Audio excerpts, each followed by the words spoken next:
Dalam istilah anak-anak muda sekarang kita akan mengalami namanya disrupsi. Disrupsi itu artinya napa niku? Ketoke gagah ning kropos niku disrupsi. Disrupt itu artinya tercerabut. Kenapa tercerabut? Rumangsane wis apik, tidak pernah berusaha meningkatkan kualitas, jebule sing anyar-anyar luwih apik. Sebagian orang Muhammadiyah itu ada mengalami itu. Kemarin saya dapat kiriman tipe-tipe orang Muhammadiyah. Ada Muhammadiyah garis lurus, ada Muhammadiyah garis lucu. Katanya ketuanya saya itu. Katanya saya ini ketua MGL, Muhammadiyah garis lucu katanya. Ada Muhammadiyah bingungan, ada Muhammadiyah mutungan. Angger ora cocok terus mutung, angger semutung terus jetung. Tapi itu istilah-istilah saja untuk mencairkan suasana. Muhammadiyah ini harus terus melakukan tajdid dan harus memperluas kerjasama. Dan spirit itulah yang menjadi dasar kenapa Muktamar ini mengambil tagline untuk program-program kita itu Muhammadiyah unggul dan berkemajuan. Keunggulan Muhammadiyah itu dibangun di atas landasan amal soleh. Amal soleh dalam tafsir Muhammadiyah, amal soleh alat tafsir al-Muhammadiyah. Yang mungkin saja at-tafsir al-Muhammadiyah mukhtalif, berbeda dengan tafsir yang lain-lainnya. Dan mungkin juga di Muhammadiyah berbeda. Mungkin ini tafsir Abdul Mu'ti atas amal soleh. Nggak apa-apa kita menafsirkan walaupun tidak ketua PWM. Ketua PWM Jawa Tengah kan tafsir kan. Itu satu-satunya ketua PWM yang tafsir. Yang lainnya ada hadis, ada apa, nggak ada juga. Ini ketua PWM yang paling pinter itu Jawa Tengah ini. Ini kalau sudah saya, Pak Tafsir, Pak Jumari bareng, itu kompak betul itu. Itu all size itu sama itu. Sawasiyah itu, sawa bainana itu, sawasiyah itu foto kabeh itu. Iya, termasuk Muhammadiyah garis mini. Garis kecil.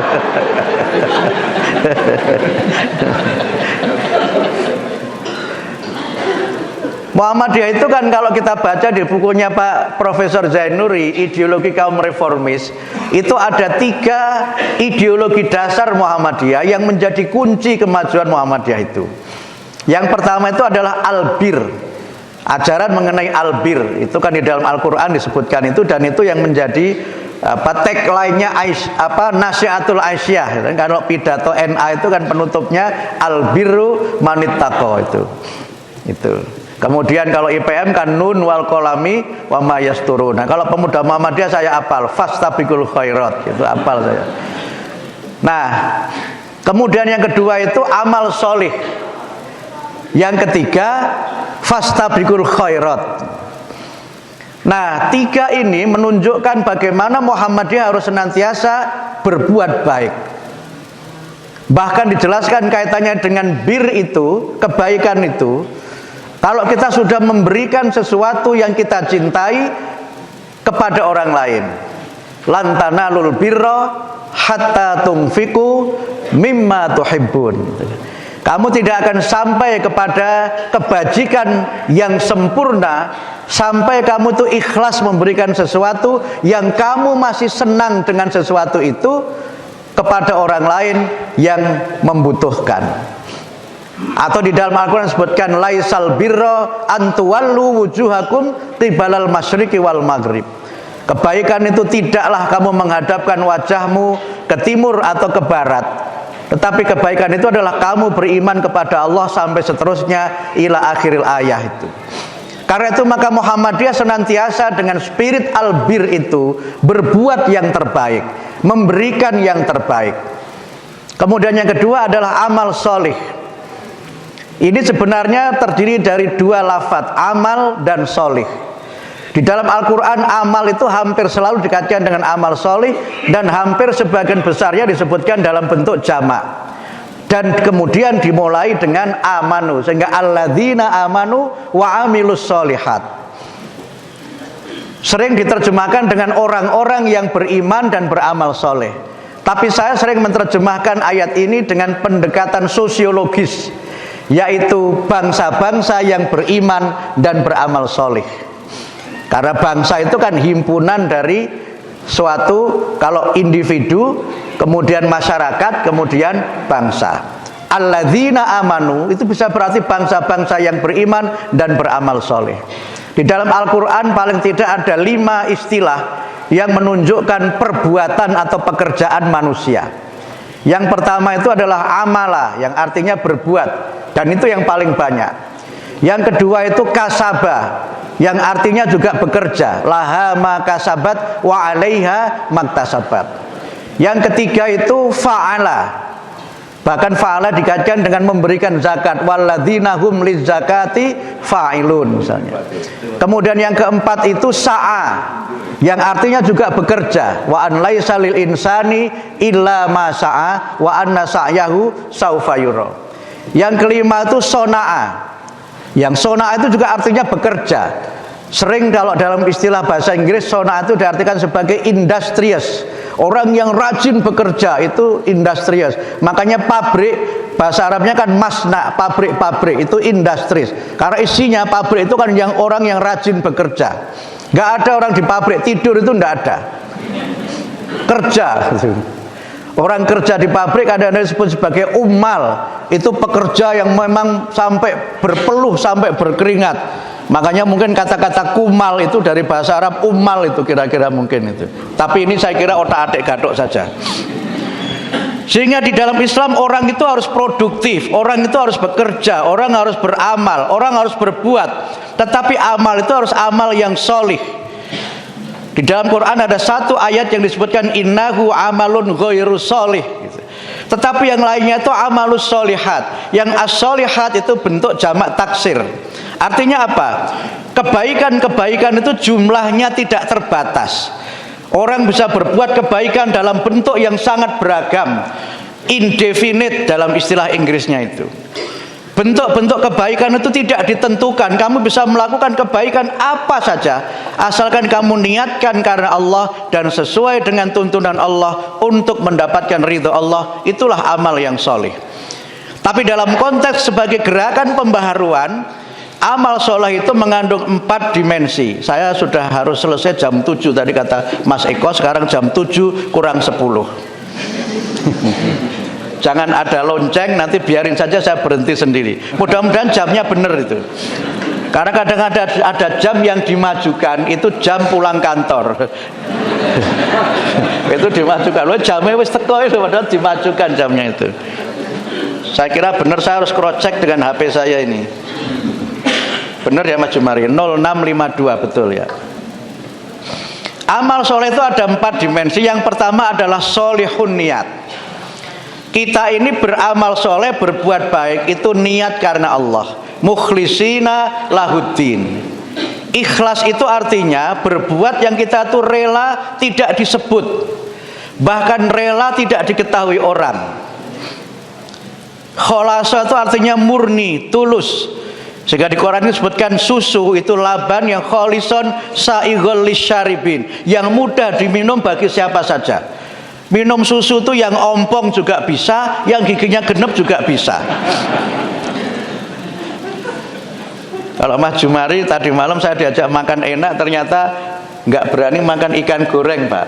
Untukku ora kuat begitu. Nah, ternyata beliau itu sudah ketahuan ompongnya berapa itu. Ibu-ibu yang ompong tersenyum saja, Bu. Karena nek tiang niku ompong mesti ora tahu loro untu. Untune ora ono kok. Jadi berbahagialah orang yang sudah ompong, karena mesti tidak akan pernah sakit gigi. Niki guyon mawon nggih Bu, bapak-bapak guyon mawon. Ampun jenengan duka nggih. Mboten nggih, mboten menyanyatane ompong kok.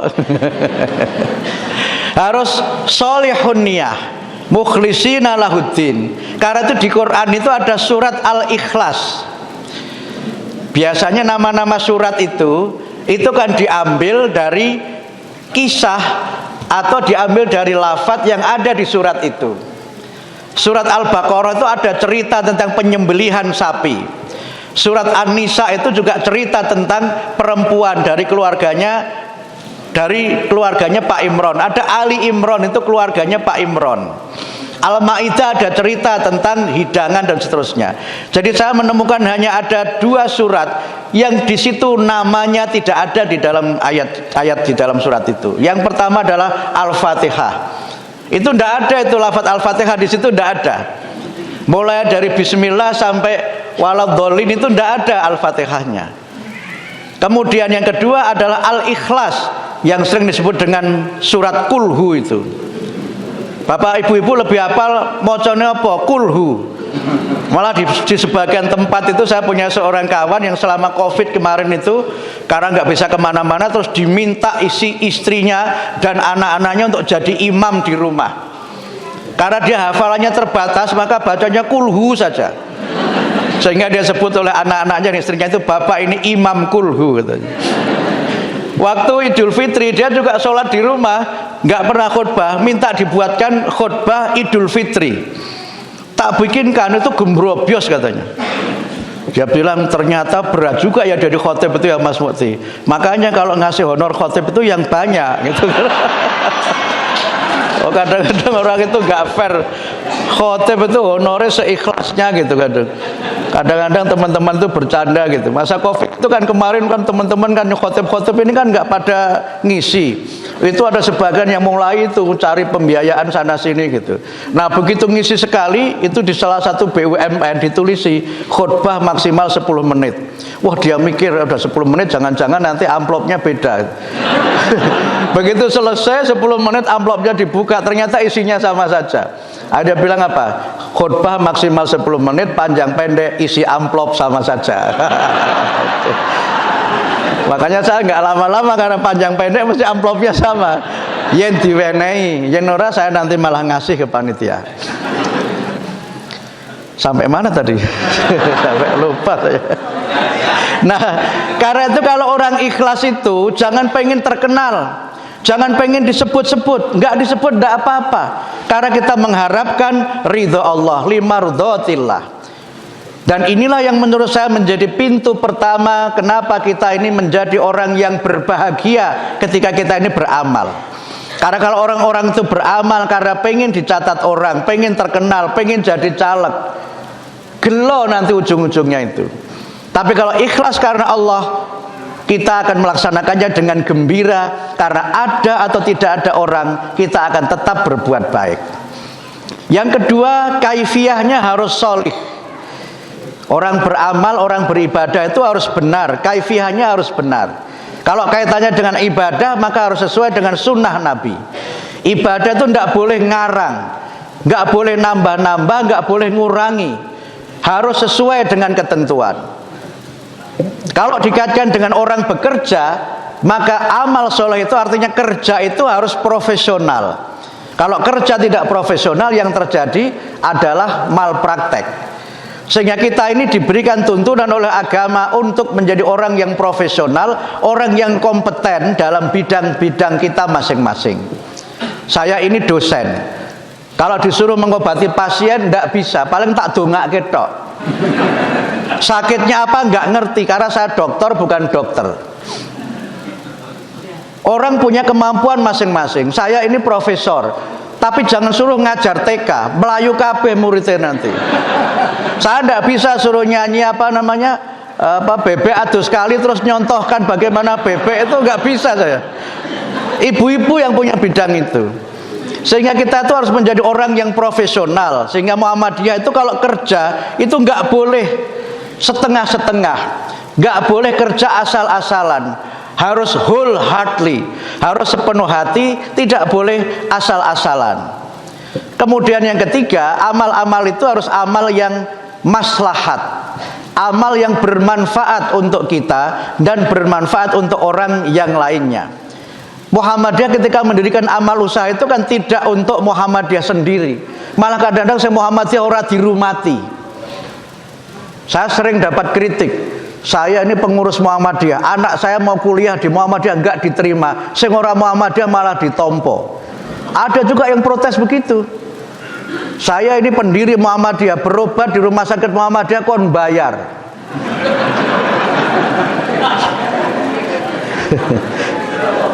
Ya kalau masuk Muhammadiyah pengen berobat gratis, ya tidak akan bisa Muhammadiyah itu.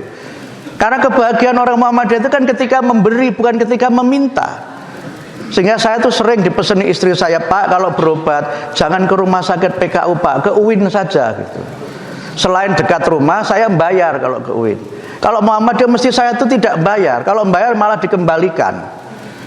Sehingga kadang-kadang malah saya itu agak risih. Pak Syafi'i Ma'arif itu juga begitu. Tokoh-tokoh Muhammadiyah itu bahagia ketika bisa memberi.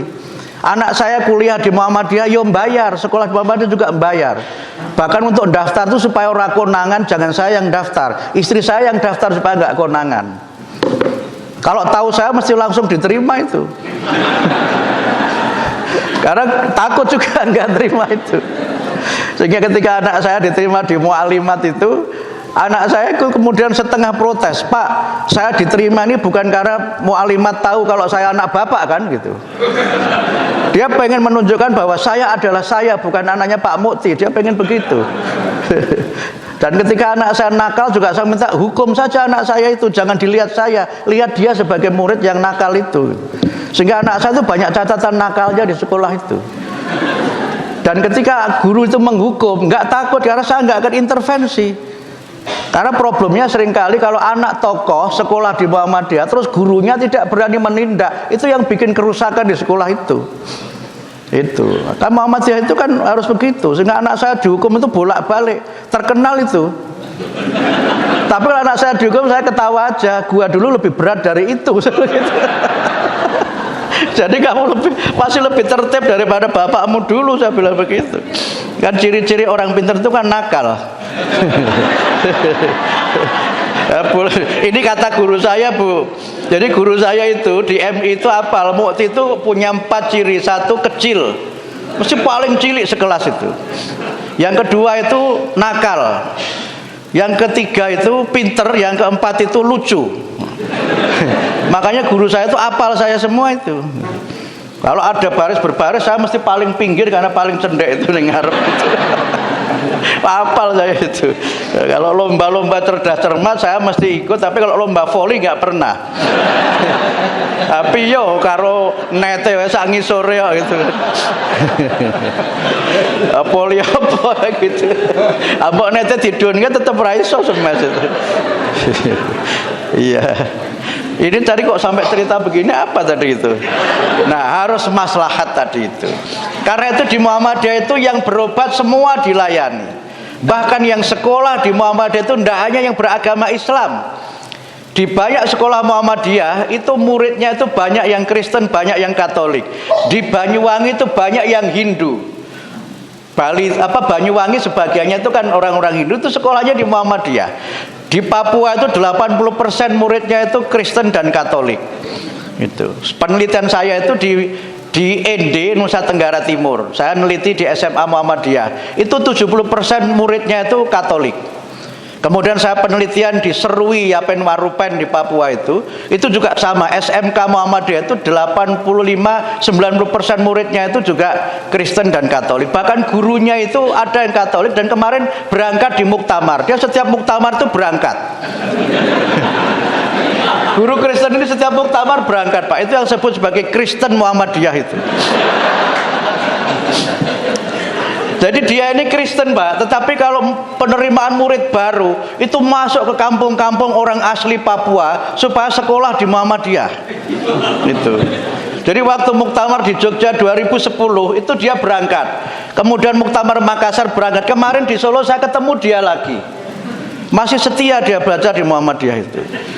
Dan itu ada ketua alumni SMP Muhammadiyah Papua, itu wakil wali kota Papua. Itu Kristen.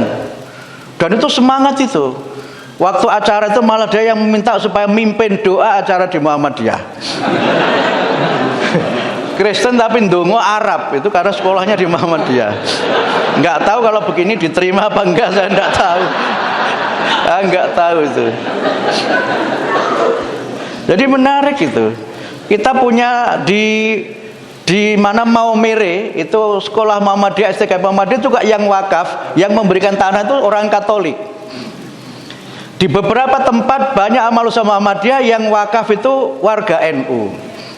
Di Demak itu ada rumah sakit baru Muhammadiyah itu 5.000 meter tanahnya dari tokoh NU. Tapi beliau ini baik, NU diberi 5.000, Muhammadiyah diberi 5.000. Di Kudus rumah sakit Sarkis yang baru saja insya Allah nanti beberapa saat berdiri 10 lantai ya Mas. Kudus bikin rumah sakit 10 lantai. Magelang kalau bikin harus 11 lantai. Nek ora iso siji ora apa-apa, sing penting duwe rumah sakit itu. Itu kan ada hamba Allah yang punya tanah luas, beberapa ormas itu diberi tanah 5.000 juga. Muhammadiyah diberi 5.000, Dewan Dakwah 5.000, NU 5.000, yang lain 5.000. Itu diberikan semua. Yang Muhammadiyah sudah dibangun rumah sakit. Yang lain alhamdulillah masih asli. Masih asli. Malah Dewan Dakwah itu mengatakan yang untuk kami tidak kami bangun, untuk parkirnya Muhammadiyah saja. Jadi nanti Dewan Dakwah ini pinter ini, dia pinter. Orang asal bangun untuk duit terus itu. Karena dapat sewa dari parkir rumah sakit Muhammadiyah. Saya kira cerdas juga itu Dewan Dakwah itu.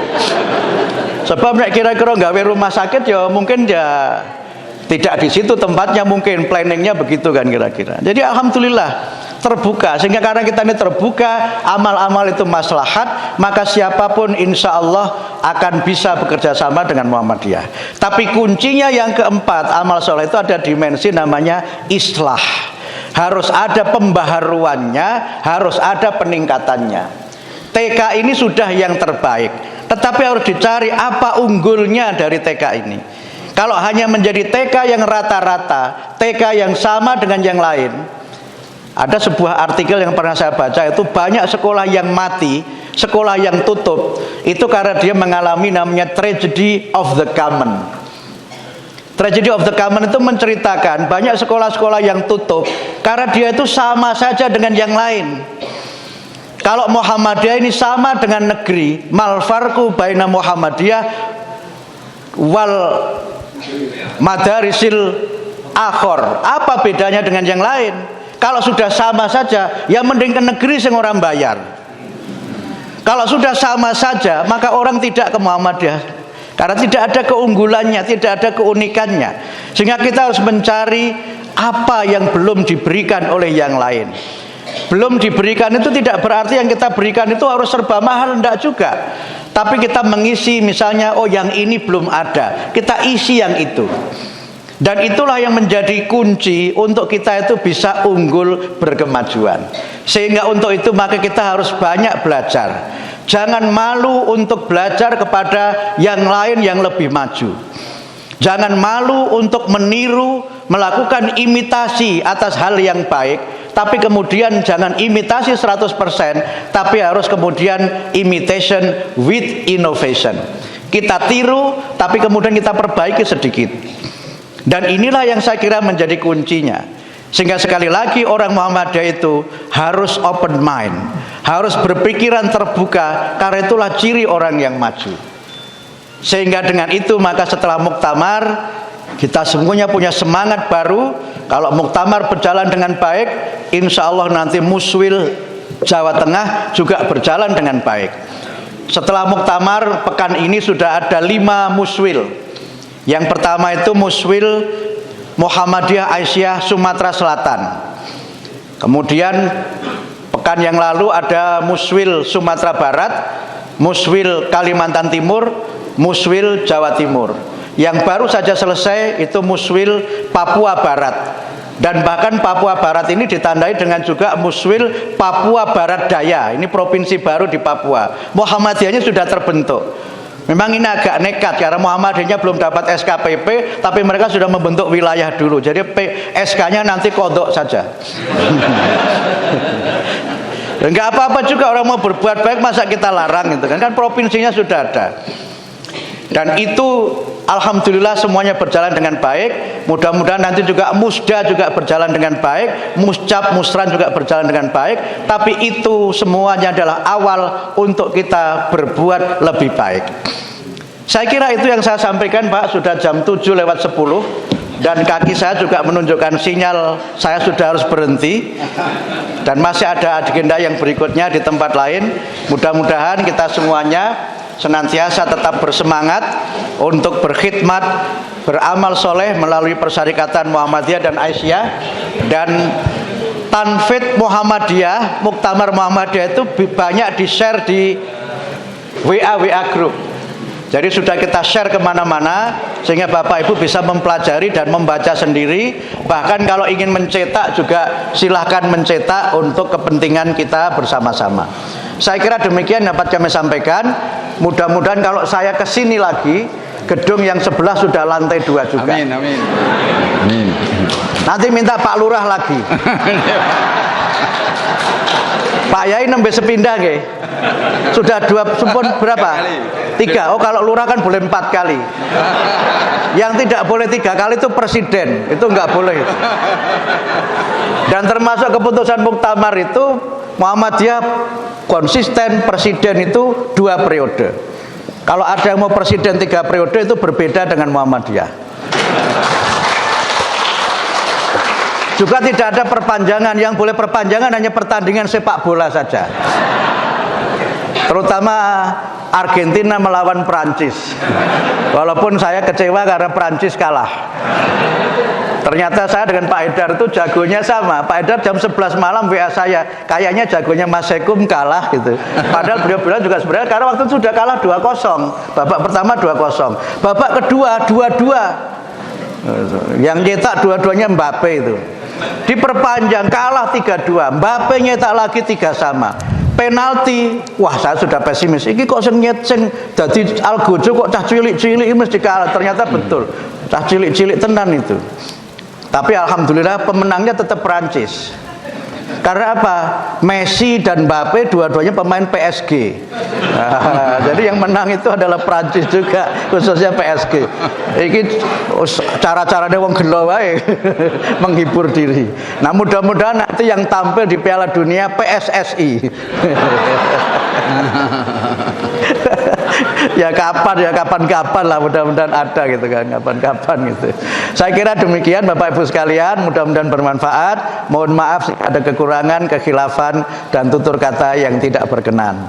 Nasrum minallah wa fathum qarib wa basyiril mu'minin. Wassalamualaikum warahmatullahi wabarakatuh. Waalaikumsalam warahmatullahi wabarakatuh.